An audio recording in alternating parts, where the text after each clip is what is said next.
So now let's move forward. Now we have a round table of our colleagues and friends from Brazil, and they want to discuss the topic of informational fields. So let's connect them and let's see how it will be.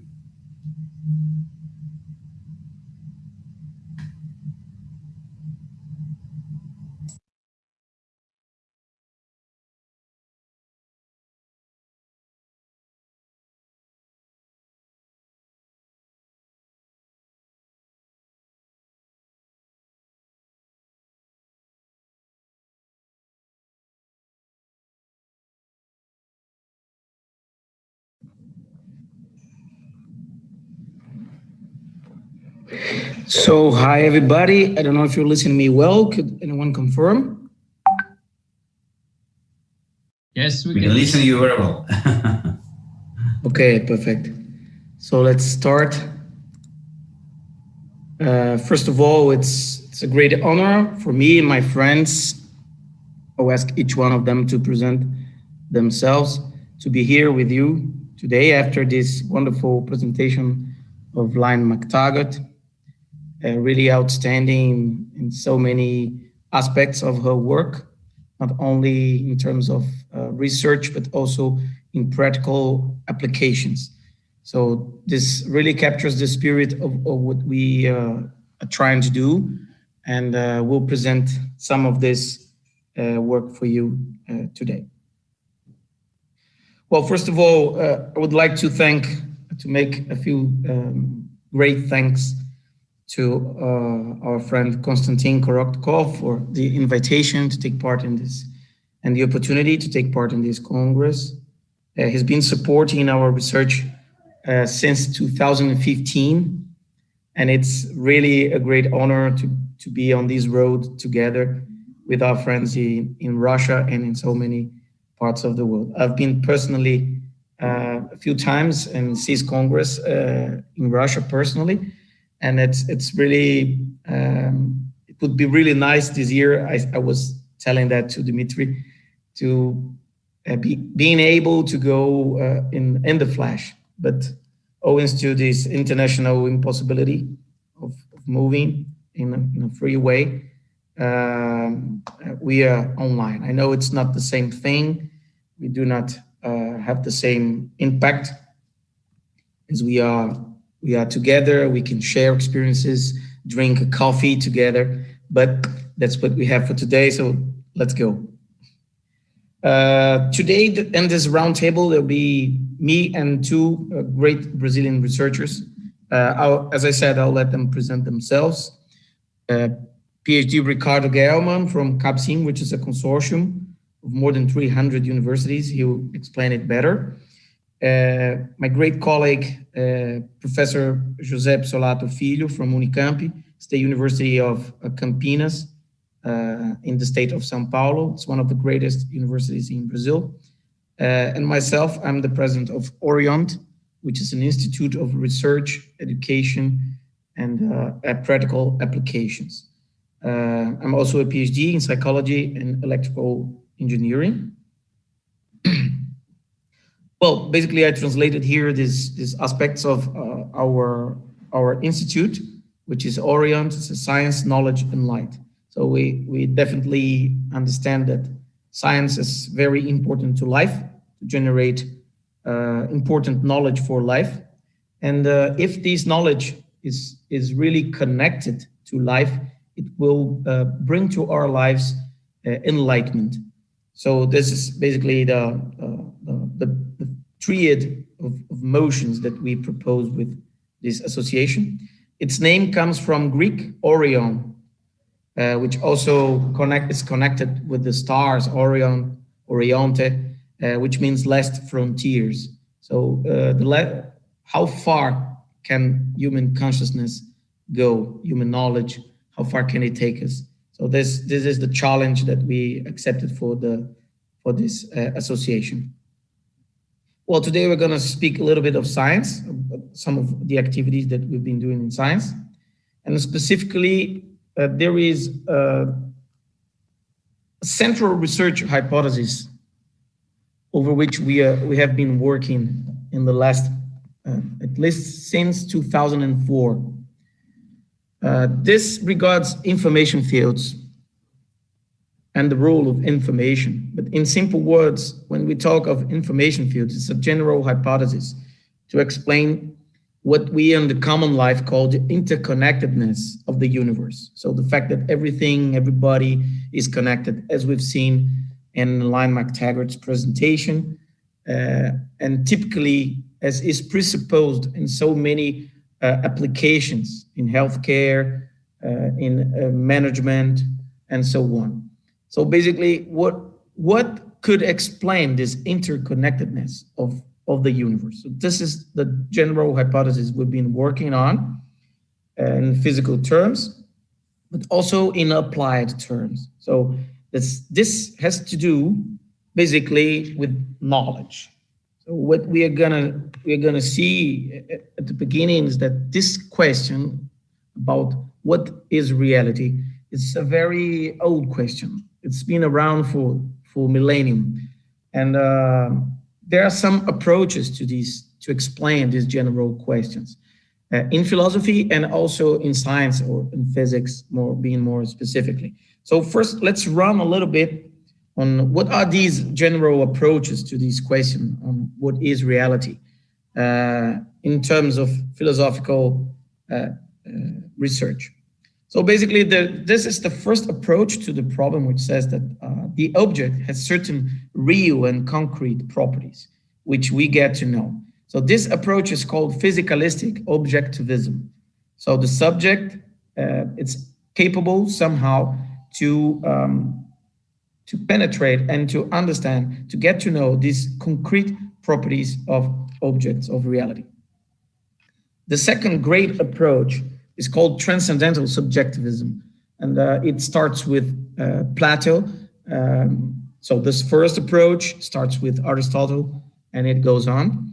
And the second approach, Transcendental Subjectivism, starts with Plato and goes on with great philosophers like Kant, for instance. So knowledge is constituted in a subject from an innate categories and operations that happen in the subject. So knowledge has nothing to do with the object, but has everything to do with the subject of knowledge. So this is the second approach. A third approach started in the ends of the 19th century with a mathematician called Edmund Husserl, and then it developed in the entire 20th century. It's called Phenomenology. So according to Phenomenology, the relation between subject and object, the only thing we can do is to describe how we know, how the process of knowledge happens. So we cannot affirm with certainty that we know reality as such, but we can describe how we get to know. So this has to do with intentionality of consciousness. So this is the philosopher that brought about the thematics of consciousness and its constitution for the first time in the history of philosophy. And last but not least, we have another proposal which has been born in the 20th century, which says basically that between subject and object, there is a lively, dynamic, variable interaction, which we call information field or semantic field, or some authors also called morphogenetic fields, and so on. So there are many, many theories to explain this lively, dynamic, variable interaction, which causes reciprocal variations. So both subject and object suffer a variation during this physical impact, allowing a reversible knowledge. So the subject gets to know the object because of the oneness of this involucrum we call universe. So this is a proposition of many current schools, but in terms of psychology and philosophy, it's a proposition made by ontopsychology. Well, how this worldview, this last worldview of interconnectedness is supported in science. It's very important to choose a starting point here. So as the story is very long, in physical terms, I will start with Albert Einstein.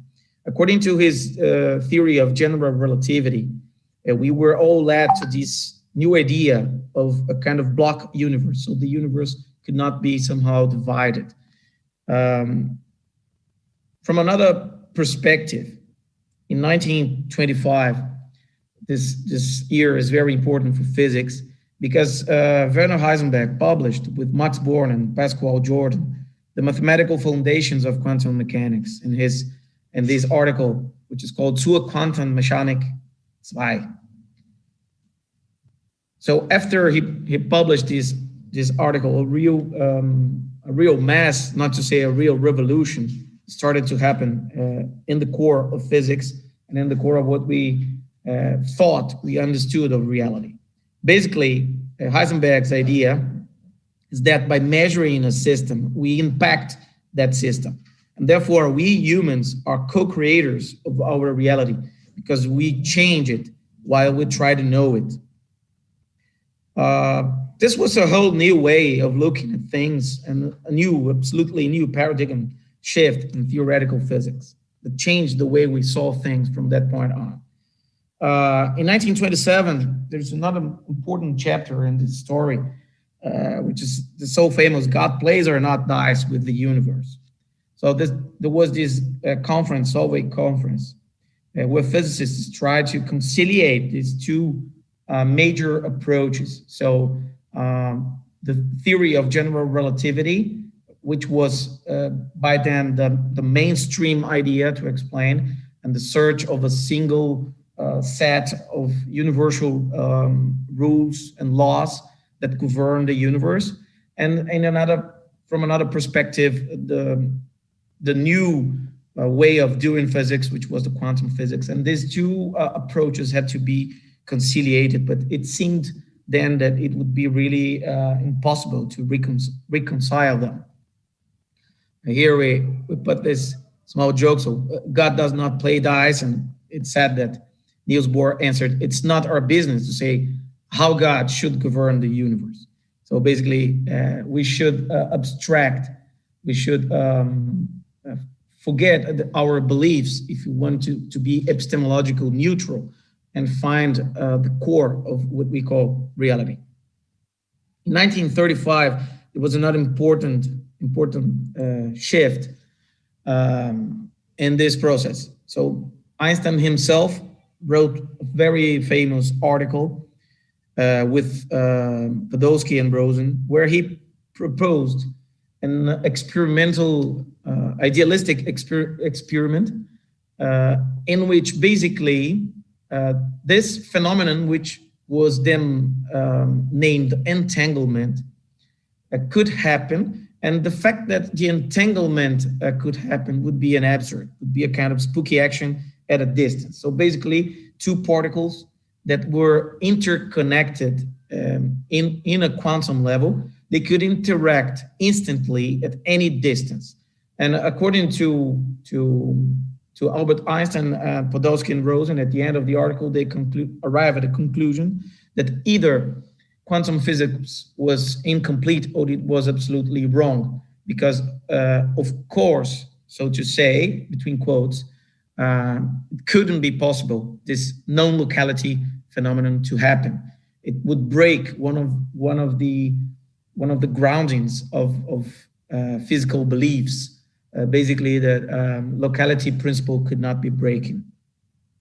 Well, here we have chosen this very important author, David Bohm, which is probably one of the most interesting physicists after all these great names that we have mentioned, that really tried in a very serious manner to reconcile both general relativity and quantum physics. I quote him directly. He said, "It's not actually possible to analyze the world into particles. What we call particles behave like waves or something in between, according to the circumstance. These particles are not predictable, nor they have the properties that mechanical particles ought to have. When many of them get together, they have properties of a whole, which cannot be analyzed through the parts. This is what quantum mechanics says. Relativity also says, in another sense, the universe cannot be divided, the so-called block universe theory. In spite of that, physicists insist in finding the ultimate building blocks of the universe. So basically what David Bohm proposes is an inversion in the way we analyze things. And he captures that the very essence of the structure of the unitary universe, of this wholeness, is non-local, and that what we call locality is just one specific application, one specific aspect of reality, but that non-locality would be the basic rule governing the laws of the universe. So as a matter of fact, everything would be interconnected in this wholeness. And he mathematically proposed a very advanced model, and he's maybe one of these most famous ideas are the pilot waves, which are kind of guide waves to the particles, where the particles should be. So using David Bohm's models, what basically we arrive at is the conclusion that the so-called indetermination principle, it falls. So when you know the precise position, the starting position of a particle on a system, you can predict precisely what will be the velocity and its position in a future situation using his mathematical modeling. But he was deeply criticized at his time. He lived part of his life also in Brazil. There was this great movie I dedicated to his ideas and the story of his life, Infinite Potential, which was recently released. I think it's last year was released. So really very interesting to see it because it's explained in more detail what I'm just presenting here very, very quickly. Well, the story goes on. I'll have to make it short. And then quantum entanglement from a challenge and absurd from this so-called spooky action of a distance became something very of great interest in the last decades of research for researchers, owing to its absolutely new application. So it's today a phenomenon which has been proved many times with a level of security, very high level of security, statistical security. And the applications are as advanced as teletransportation. As we see here in this article published by Science in 2018 about teletransportation. Anton Zeilinger also has a series of experiments and applications in teletransportation, encryption, that is unbreakable encryption. So systems of communications that are being built around planet Earth. The next level of internet is probably the instantaneous internet based on this entanglement principles. Well, how this question evolved in the bio-psychical realm, so with bio-psychic beings like us human beings. So this is a list of a series of researchers. I'll not go through all of them, but I'll just mention 2 or 3. Gurevich started with the onion root cells experiment. So doing communication at a distance between cells and then also between human beings at a distance, a great distance, and then with barriers, as we also saw in the experiments that Lion McTaggart just presented. Until we arrive at some experiments related with also health, conducted by Luc Montagnier, which was Nobel Prize in medicine, Hameroff and Stewart and Hameroff, which are the proposers of the OR theory, and Bandyopadhyay, which I personally got to know recently, which discovered the neural microtubules in human neuron cells, which could explain the quantum nature of consciousness. Consciousness was also a subject matter of great interest for David Bohm. He saw consciousness as a kind of aspect of a wholeness, so that behind all a series of interactions, of physical interactions, there appears this phenomenon we call consciousness. So the question we've been making in scientific terms is, can human beings, and more generally speaking, all living things, communicate at large distances beyond five senses and electrochemical schemes? So speaking with Charles Darwin, communication is considered to be the result of our evolutionary process. For Rupert Sheldrake, many of you have probably known many of his ideas. However, phenomena related with distant communication, such as the sensation of being stared at, he has a book named The Sensation of Being Stared At, might be indeed a part of the evolutionary process, but they presuppose the existence of a morphic field, a morphogenetic field, as he called, a kind of collective memory every species has the right to access in a kind of resonance, of morphic resonance. Daniel Kahneman, which is psychologist and also economy Nobel, he presents his view on human skills such as intuition, which could be related with this kind of ability, once enhanced our survival chances, but in modern times have become misleading and untrustworthy. So exactly as Lynn McTaggart told us, that at some point, our teachers or our parents, they told us we didn't have these possibilities, we didn't have this psychic, to say so, powers, which indeed are part of nature, part of the very fabric of nature.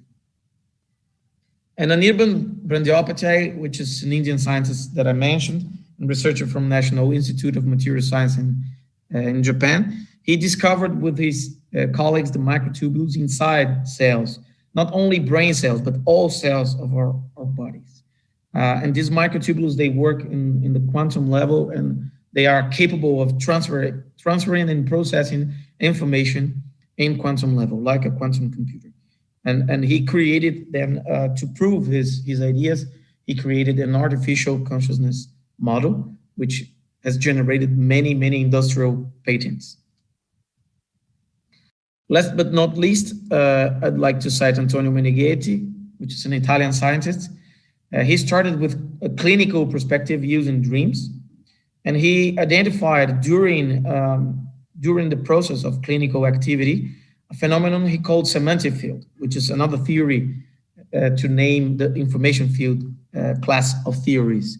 An information transducer without energy displacement was this description he gave. So there is no energy transfer in the process. So what is being transferred is information, which connects all living things at a distance of space and time. He proposed a method to read these fields using the natural capacities of perception of our living body. So it's very connected with the ideas of Bandyopadhyay, but its empirical demonstration and mathematical descriptions should be a task of physicists. So the quest for information fields require an interdisciplinary approach, as we've seen. And to deal with that, this institute called Orion started then to establish a series of research protocols with these institutions that are interested in these thematics. So basically today we have four great partners in different areas of application. So CABSIN, we have Dr. Ricardo, which will speak with us. He's the president of this consortium, academic consortium for integrative health. We have the International Institute of Invincible Rhythm, which studies consciousness and its applications, which is, the president is Anirban Bandyopadhyay. At USP, the University of São Paulo, at the Faculty of Economy and Administration, we also have this partnership to study intuition as a phenomenon correlated with the flow of information in our living body. And most importantly, we can cite here Unicamp with the demonstration of the physical reality of this phenomenon. Here's just to mention, it was a more than 10-year research that has been published on intuition. Intuition revisited the high impact decision-making empirical research. So it's more or less like saying, instead of saying that intuition lead us to mistakes, intuition is the basis of exact, precise knowledge. but it's typically lost by our heuristics of thought. So this is the conclusion that we got to, by using an introspective approach, we can revisit intuition, not only as a concept, but also as a methodology to access this information, which is very useful, not only in business, but also in science, as very documented by many great scientists in history. Another research related with information transfer without energy involvement was conducted in the psychology realm in 2017, in which we used BioWell to measure psychologists and clients, and we got to the conclusion that there are great evidence in favor of communication going on between psychologists and clients, specifically during the moments in which clients tell their dreams to the psychologist. Well, could this phenomenon be tested with distance and barriers? Should be just a kind of coincidence. And then, of course, inspired in the entanglement research, we search for the physical reality test. So we proposed research in partnership with Unicamp, and then I'll call my colleague, Professor Pisolato, to present the results of this research. Okay, first of all, good afternoon, everybody. I would like to thank you, Dr. Korotkov, to invite us to this conference. I'm gonna start with a question. Can human beings, and more generally speaking, all living things, communicate a large distance beyond 5 senses and electrochemical schemes? So this is a very, very difficult question to answer, but great scientists since ancient times, Democritus and Aristotle, gave attention on it.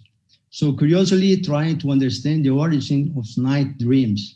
So night dreams, it was always the problem for everyone to understand this phenomenon. That's and the sequence of this in their lives. So the semantic field theory, as I said before by Enrico, it was proposed by Antonio Meneghetti. It's an Italian guy. He was affirming that life itself provides all living things with the ability to communicate beyond the verbal and non-verbal level. So beyond the linguistic and the physiognomic, kinetic can communicate with one of the others in these 5 senses. So one aspect of this research is how to measure the electric field between two human beings. So it's very, very difficult to measure because the electric field is between two persons. It's almost difficult because in terms of the signal. So we decide in our research, we decide not to measure the electric field, but measure the signal between two guys in different places. And we propose to put one of them in a Faraday cage to realize, to try to connect this guy instead of no electromagnetic field inside of this Faraday cage. So our proposition was in this way. So I've got a good opportunity to work with Eric in his PhD thesis in 2020. And this research is about the information field hypothesis. And it's empirical test with human beings that is testing the possibility of transducing information with the best best thing is in this idea, there is no energy transfer. There is no energy involved in this research, in this connection, this communication. So we should try to establish a repeatable and reproducible connection or interference between two human beings in a certain distance with Faraday shielding. So this cage Faraday, this Faraday cage was involved in a shielding one of these participants in order to guarantee that there is no electromagnetic fields involved in this connection. So in this way, we prove that no electromagnetic field are involved, and even the guy was inside of this Faraday cage. We can connect this guy when read a dream. So we've started with the Faraday cage built for conducting the first experimental trials. So my first Faraday cage was made by our technician, which was really awkward Faraday cage, but it was at the beginning to start. But our second Faraday cage was a professional Faraday cage in this research. So our experimental design was in our faculty. So our faculty was here, electrical engineering department, and another department, electronic department, was 250 meters. And we think that to put one guy in this laboratory and another guy inside of Faraday cage in this building. And there is for us at that time, it was far away, and it was work because people was sitting in a Faraday cage, in a professional Faraday cage, ETS cylinder ring series 81. So it was about 1,000 feet, around to 200 meters in a straight line. So in this experimental design, it was two kinds of variable, independent variable, is whether one participant either reads a night dream from the other participant, or one guy in a laboratory could read a dream from the other participants inside of Faraday cage. So for this experimental group, we give the real dream of the guy who written a dream before to enter the Faraday cage. And another guy was installed in another laboratory when he will decide the time to read the dream. And both are connected. Both are connected, measuring these signals. And this, I'm going to show the equipment that we were using at that time. So for a control group, we give to this guy not a dream that the guy written, but a computer manual. It was chosen for this proposal.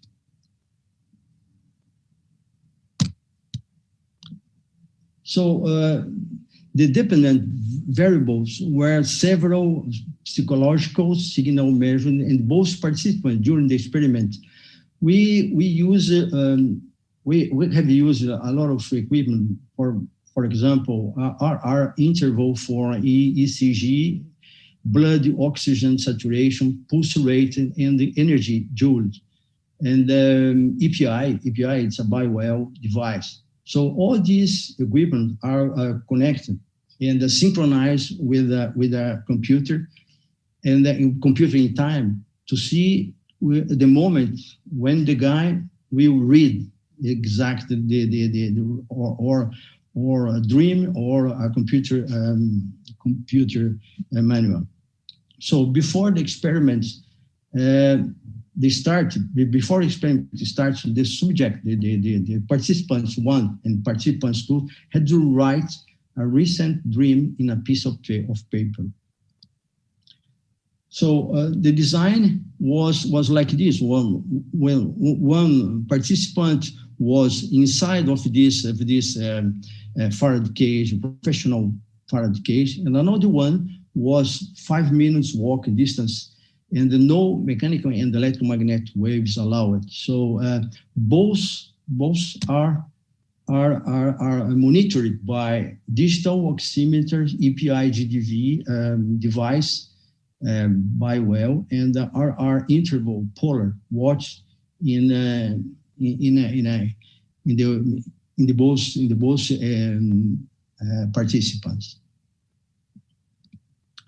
So the equipment used for data collection was this one, pulse rate and blood oxygen saturation with this equipment, and another equipment used was BioWell device, and with a cardio clip bracelet we use in another way that use BioWell, and the third equipment was a polar watch to record RR interval. So this BioWell device sample rate is one measure or a photo every 5 seconds. So the instruments are, as I said before, it was blood oxygen saturation, RR interval, energy EPI, and all these equipment were connected to the laptop computer in an offline mode not to have interference with synchronized times in both laboratory in all instruments. So it's very important to say that it's very synchronized and very important to do this. The illustration of heartbeat RR interval in milliseconds was shown in this graphic by the polar watch. So this polar watch measured this interval, this heartbeat interval that we call RR interval. It's measured in milliseconds. So it's our Faraday cage, the photo of our Faraday cage. It's a professional Faraday cage, was installed in a different laboratory in our faculty, as I said before, in the other building. So our experiment was performed with 5 couples, twice per couple. From 100 people, 40% were women and 6% men. From the total, 42 measurements were in the control group and the 58 in the experimental group. So for this control group, we not gave the dream to read, but we gave the computer's manual to read.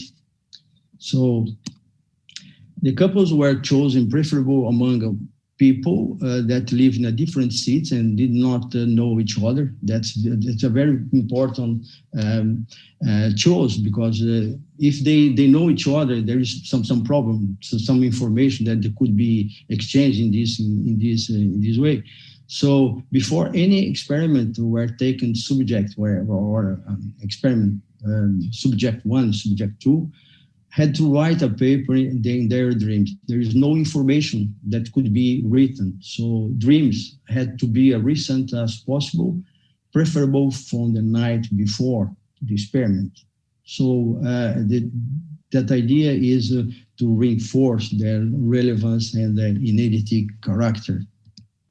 So the guy won.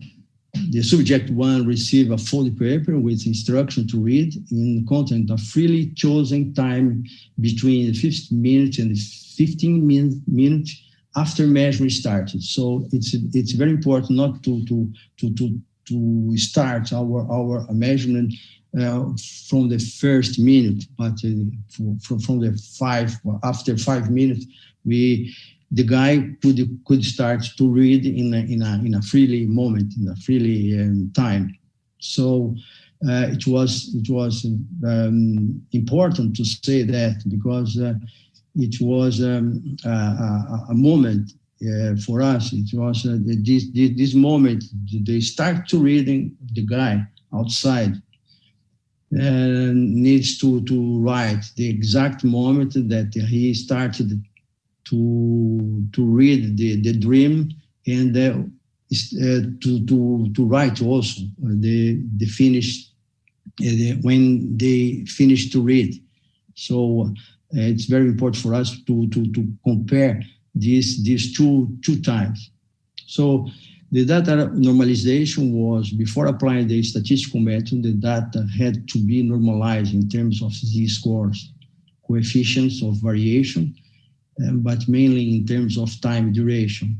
So all these moments is very important for us, because before reading, and after reading, so we want to compare the experimental group and the control group in this all data normalization.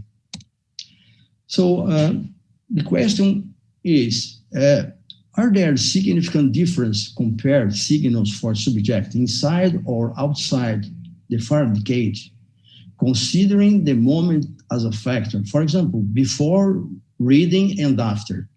This is the first question. It's a very important question, because we need to compare what's going on in a subject two that were in a Faraday cage when the guy one read the dream or a computer manual. So the second question was, do subject outside different during the moment of reading compare experimental and versus control group? So it's another question that we need to compare. If the guy outside it is affected by this moment when this start to reading a dream or a computer manual. So the third question was do subjects inside the Faraday cage differ during the moment of reading compared experimental versus control groups? So you see the second question outside, and this third question inside of Faraday cage. So we need to compare these both groups. And the fourth, but not the least, do different instruments confirm or contradict each other? So this question we would like to answer before the experiments. So I'm gonna show you some graphics. We've brought GDV signal for a subject inside the Faraday cage, indicate the moment in which his or her dream was being read by subject A. You see here the dream starts at that time. You see the moment, exact moment that they read the dream. The guy was reading the dream of this guy. So this is the moment when we open the door of Faraday cage. You see the difference. So another graph that we want to show you, that's the average coefficient of variation for a pulse rate. We have a lot of graphs to analyze, but the most important I'm going to show you in this short time. But the graph of pulse rate on the top, this graph you see here. So the moment we start to plot in only 30 seconds before, and this we see the variation between the experimental group here and the guy was inside and the other guy was outside. You see the difference in the other one is the pulse rate of the guy of control group. So the coefficient variation is much higher for subject outside and much lower for subject inside the Faraday cage, precisely before reading transition. So this on the top, on the bottom, we can see the blood saturation, SpO2, calculated with a standard deviation of 6 seconds showing before reading transition. So you see here the before reading transition, we see the difference between this is more stable. The control group is more stable than this experimental group.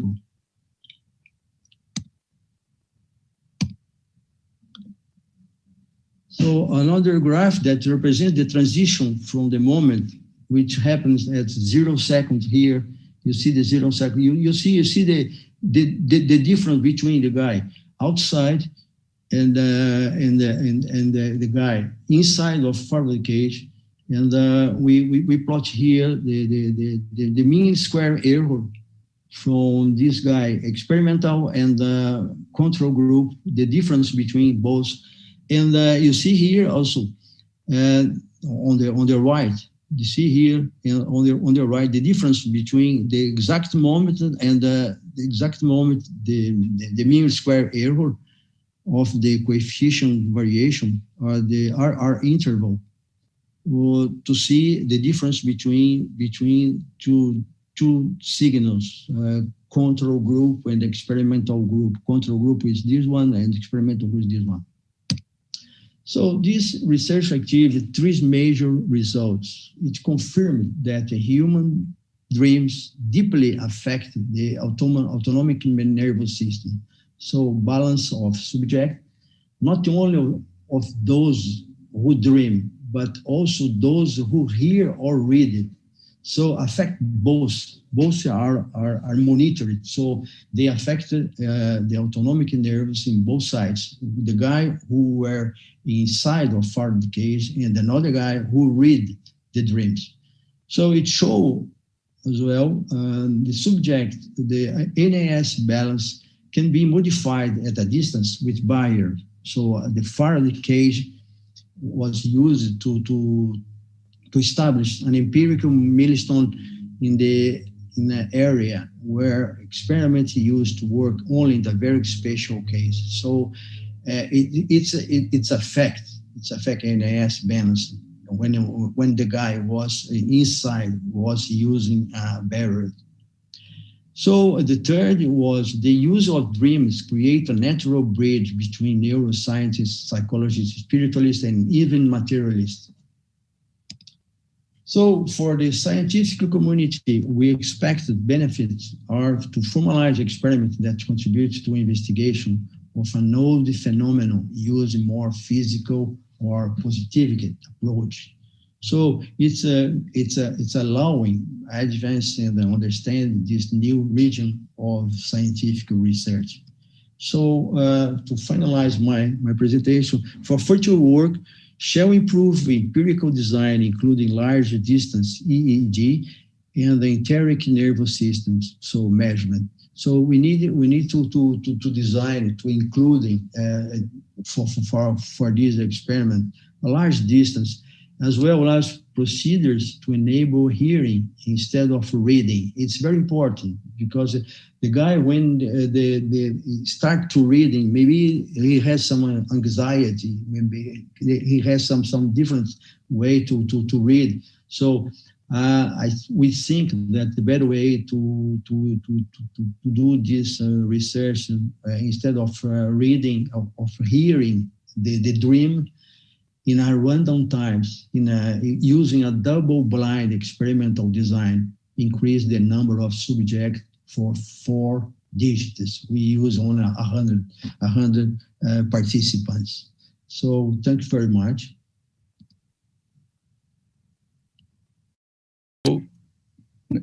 I'm Ricardo Gelman. I'd like to thank also the invitation for that important Congress and congratulate the name of Science, Information, and Spirit. I'd like to share my presentation. O churrasco. Ah, vai ficar sem capidinha. To share our experience in the from our consortium.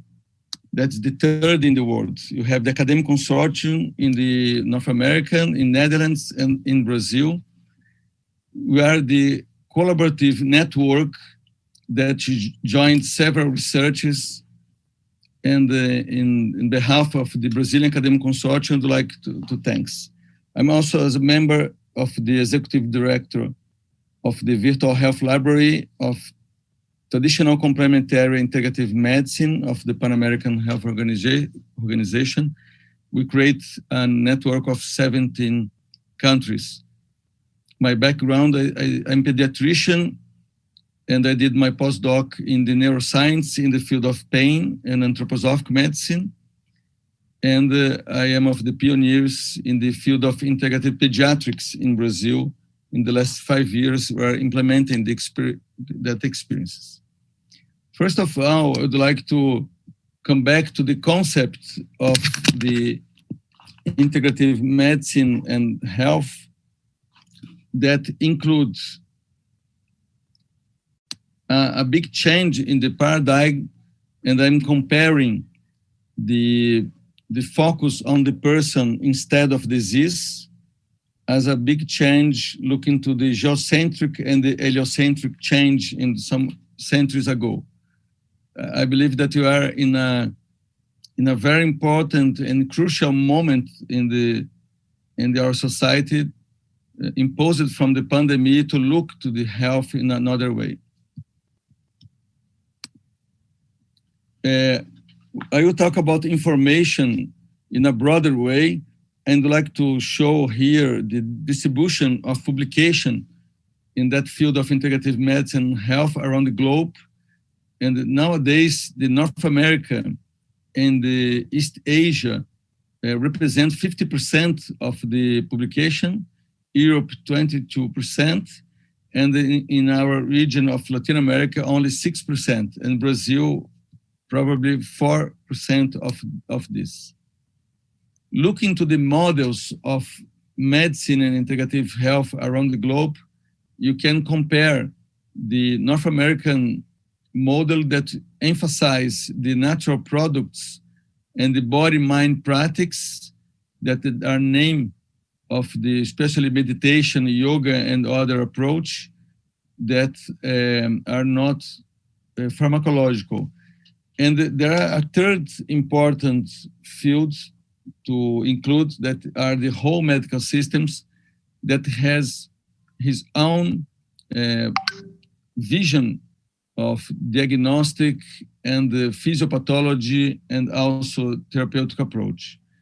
That article from Eric Baas from Netherlands compare in general the difference of whole medical system and conventional medicine, and like to bring here the importance that we need to include in the training at all health professional, at least 5 or 4 of these that until now only in Switzerland are included in the faculties of medicine in an obligatory way after the plebiscite in 2013, where all the population had the opportunity to vote. But these visions are very important, and one of them would be our conventional vision, more mechanistic way. Looking to the dimensions of the human health, one hospital in Germany used that 4 dimension to manage the hospital, and I'd like to propose here that the 3 dimension that usually you don't include, like vitality or well-being, emotional dimension, and existential and spiritual dimension, need to be included in a very intentional way. The first level, physical level, are related more with surgery, radiotherapy, chemotherapy, but eu tô no Congresso Internacional, sai correndo, por favor, Davi. Churrasco, papai. Não, desculpa, sério. Sorry. It's my son. invite me to be part of the family, but sorry. And vitality, it's very important to include in a more formal way, including physical activities, massage, nutrition, herbal and dynamized medicine, yoga, therapeutic touch, aromatherapy, and others that increase that level that are not measured easily, because quality of life don't measure the vitality. Our dimension level is also very important to include in the health approach, including all art approaches and also psychotherapy, movements therapy like rhythmy and floral aromatherapy.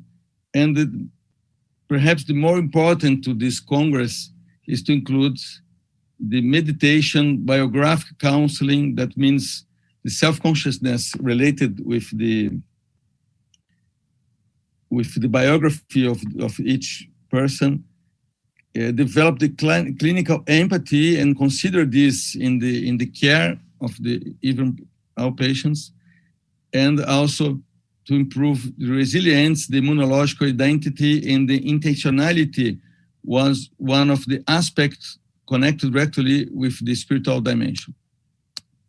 The WHO, since 2014, recommends the research to allow the safety and efficacy of all that approach along all 6 regions in the globe. Then in Brazil, belong to the Pan-American Health Organization, Russia belong to the WHO Europe, but we have 6 regions in the world that need to include from that recommendation. In our policy from the Minister of Health, in the last 15 years, we include the 3 categories of complementary approach that I divided here in a more, it's just one category, but you can choose others. I put here the whole medical systems, the natural products, and the non-pharmacological therapies that include several modalities, more bodily or mind or body-mind approaches. In this last 15 years, all that approach are included in public health, basically in the primary care, and more than 30,000 teams, and more than 4,000 cities. That means 77% of the whole number of cities in the country have at least one modality included in a free way in our public health system. As I mentioned, was developed since an important congress in Nicaragua, organized from the WHO, a congress joined in several countries, and was created the Americas Network that engaged nowadays 17 countries. And together with that network, we launched in 2018 our Brazilian Academic Consortium to promote that network. Our web page can be translated to Russian. Then in honor of the organizers, I translate to you, and you can choose, search more than 1,500,000 publications in our field of traditional, complementary, and integrative medicine. And also we became nowadays part or chapter of the International Society of Complementary Medicine Research, together with Canada, China, Korea, and Iran. Then the main project, it's the information, how to systematize the information. That field, it's a very important aspect to allow as an international data bank that everybody in a free access could achieve the information. to organize this, we create several committees. One of the new committee, Dr. Érico Azevedo belong, that is the mental health and spirituality. And our first process was search in the country the numbers of post-graduation, master, PhD, and postdoctorate students that are studying this field. It's not so few, but it's growing, that process of survey. Our country, as you know, enlarge or have the responsibility to have inside one of the main important area, considering that 10% of the vegetal species belong to that area. It's a responsibility for worldwide to care of this. This is not in a good moment, but we are aware as scientists that the importance is to protect it, natural areas. Brazil have 5 biomes, and study some specific medicinal plants. It's a strategy to preserve. This is an example of passiflora that shows neoplastic action with apoptotic potential and antioxidants. Other field of importance is the research in acupuncture, looking to how several countries in the world look into the publication. Brazil is the 7th nowadays in publication specific to that field. That 2 areas of medicinal plants and the traditional Chinese medicine, we believe that are the main areas of research. And this is an example of collaboration, very important, inspired from patients with children with nephrotic syndrome, resistance of corticoids, that only with simple 4 weeks intervention of nutrition could achieve a complete change in the whole health perspective. Then this work was done in Harvard in cooperation with our University of São Paulo, and showed change in the measurements of the kidney function, and in historical results, considering even the reduction of the immunosuppressive drugs only after change in the alimentation, but together with intervention with happiness, because they invite circles group to play with the children together with the nutrition.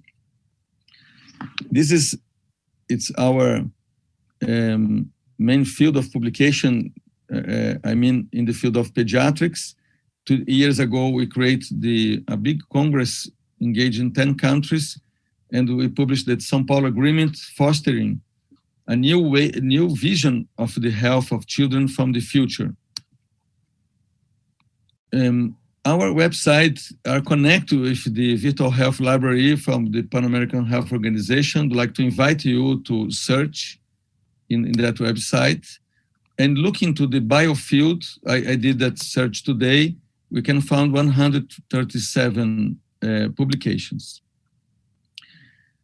From the request of the government to really implement that new approach in the public health system, 2 years ago, after that meeting and that request, we use that model from Canada, the International Initiative for Impact Evaluation, to map the evidence in the field of integrative medicine and all area of complementary traditional medicine. Then it was a partnership with the Pan-American Health Organization. We create several maps, and I'd like to emphasize the resume. The evidence map can be searched in a way that in a design, we can look the level of evidence depend of each field. Sorry, that's in Portuguese, but this is example of meditation to pain, and putting the the arrows to the each bowl, you can look to the publications.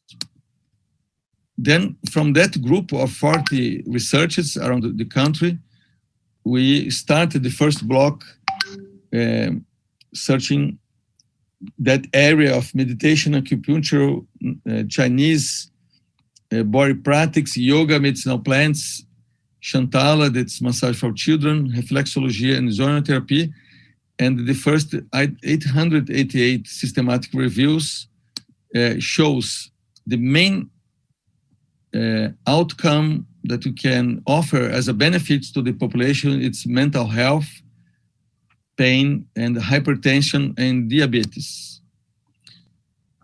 More than 85% of the systematic reviews show a positive effect, and I'd like to emphasize the acupuncture for pain, meditation to mental health, body Chinese practice to vitality and well-being, and yoga to social, mental, and spiritual health. This is open access, and from an important field of cancer in that first block, we choose 51 systematic reviews showing that medicinal plants, Chinese medicine, Shantala, can help specifically to that outcomes. The main studies in cancer are to breast cancer, then can reduce the pain and fatigue related to chemotherapy and nausea and autotoxicity in general. That the 2 plants from Amazon seems from our first preliminary studies show an important effect to reduce the fatigue related to cancer, that it's Uncaria tomentosa, or unha de gato in Portuguese, and Paulinia cupana, that's Guaraná. The 2 plants from Amazon area need to be preserved because the mechanism of action was not well described until now, but they have a clinical effect shown in that clinical trial. And this is the areas where we focus the evidence map, as you show.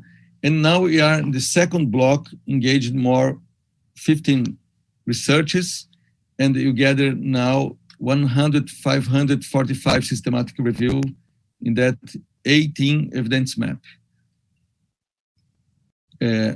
The importance of that evidence map, because it's in English and our languages, and our idea together with International Society of TCIM Research is to create a data bank, in a worldwide data bank, to allow everybody to search in that field of research. And the other important results, we create a knowledge system to manager to achieve in a simple language the results of that maps, and also to help professionals to understand the publication in an easier way. Because the pandemic, it was very important to do the map of the coronavirus, and just to mention that our area of medicinal plants and our approach belong to the strategy published in the future of the treatment of COVID, together with the vaccination, that it's very important. And we did and published already the first map to COVID-19, showing that we have some interesting outcomes to immunological response, to manage the symptoms, and especially to mental health. And several interventions, especially from medicinal plants, from yoga, meditation, and other intervention, are very important to mental health. And I'd like to emphasize a medicinal plant, one plant that was used after the Chernobyl accident for children with pneumonia of repetition, and it was a reduction of 70% in 2000 after use or that injectable medicinal plant for that group of children. In the last weeks, the number of systematic reviews increased a lot in our field of integrative medicine. We have 44 reviews now and 14 clinical trials that we are now preparing guidelines to allow the population to know. That two systematic reviews looking to the depression, anxiety, and the isolation, social isolation, have important impact in the health worldwide. And it's very important to conclude that the loneliness have a direct impact in inflammatory stress and or other psychoneuroimmunological realm, showing that the systematic view of the human health is very necessary now instead of fragmentation. One example is that study of gut-brain axis connecting the first phylogenetic brain connected to our gut and the second brain in our head that nowadays are looking the vision of the connection of the both. It's very important considering especially that 90% of the serotonin are not in the head but in the gut regions. Then depression, it's more connected to the first brain. That group in Netherlands, that it's Sino-Dutch Center of Integrative Medicine, I believe are looking to connect what means the future of medicine. That means to search from the ancient diagnostic that are more connected as a constitutional diagnostic, for instance, from Chinese and Ayurvedic medicine. And the question is how to connect that way, ancient way to look the depression in a individualized format with the biome and microbiome and the genome, and how can we connect the past and the future in the medicine. One wonderful example is the mindfulness meditation organized from Kabat-Zinn, and some studies recently showing that only after 5 days of intensive program, you can increase our longevity measured from the chromosome change and also the TH cells increasing of immunity. The Ministry of India, the Ayush Ministry, proposed a guideline to COVID-19, and we translate to Portuguese, but it's very important that everybody have access of that guidelines. And connecting with my previous speakers, Érico and Pisolato, I'd like to mention a recent evidence map that was done from one collaborative group about biofield research. Looking to the several dimensions of the human being, as you can see from the left to the right, the mineral, the muscle, the nervous system, and the circulatory system, you can see from the solid, liquid, air, and the lipid to the heart. We can see that you need to look to the human being in that different way. We work together in that publication about putting the heart in the different way, instead only as a bomb, but putting in the center of the endocrine system. And I would like to emphasize that this don't come from the Indian vision of the anatomy, but from the phenomenological study of phylogenetics and embryology of each glands that connect in a circle like a new way to see the endocrine system. Then the map about biofield healing, I'd like to conclude to share with you. It's very new. It's from last year. And several universities work together in a collaborative way to create that map that apply different biofield modalities to several primary outcomes. I'd like to mention in the right side the main used approach of biofield modality, that it's energy psychology, therapeutic touch, Reiki, healing touch, and others. And the main benefits, outcomes are anxiety, depression, mood, pain. That means very similar to in general area of integrative approach. And here in that map, you can see the number of patients included in each study. The therapeutic touch more 700, in Reiki more 1,400, and the other modalities. So this is important material to be searched to everybody. And in this next month, also we will launch the translation to German, Italian, and Portuguese, that important course or use of traditional herbal medicine and traditional approach to the patient care that come from an initiative of Technion University in Israel in connection with our Brazilian Academic Consortium and other institutions. Then my last slide is our intention.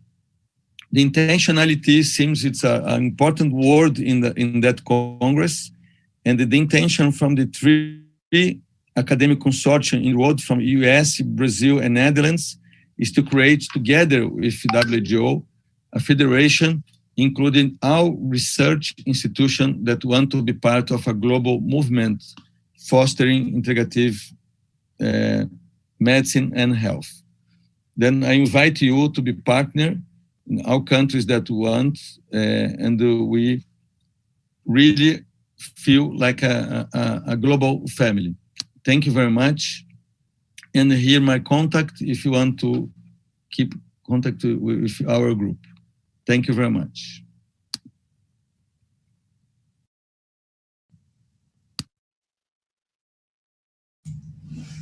Okay, thank you very much. It was really very, very impressive, all your presentations. And it's really to see how you are developing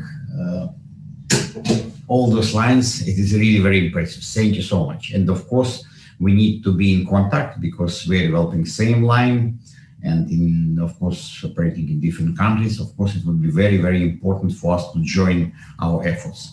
But what you've done, it is really great in all those fields, in the field of consciousness study, in the field of practical applications of intention and our mental power, and in the field of integrative medicine. So thank you again. Thank you very much for this very, very interesting presentation. And of course, when it will be on our YouTube, I'm sure a lot of people, myself in particular, will watch it very, very carefully and will be in contact discussing all those results. Okay, thank you, thank you, thank you. And now we have one more, our last presentation for today. This is our big friend and colleague. Okay, so where is him? That's Dr. Sam Asmanavich. You know, he was he discovered those great pyramids in Bosnia, and he did big research on this, and he's doing this research for many years now. And I've been there several times with him. So we had very distinct measurement. They're using our viable instruments, and I'm looking forward to his presentation. I hope he's somewhere here. Okay, let's have a look.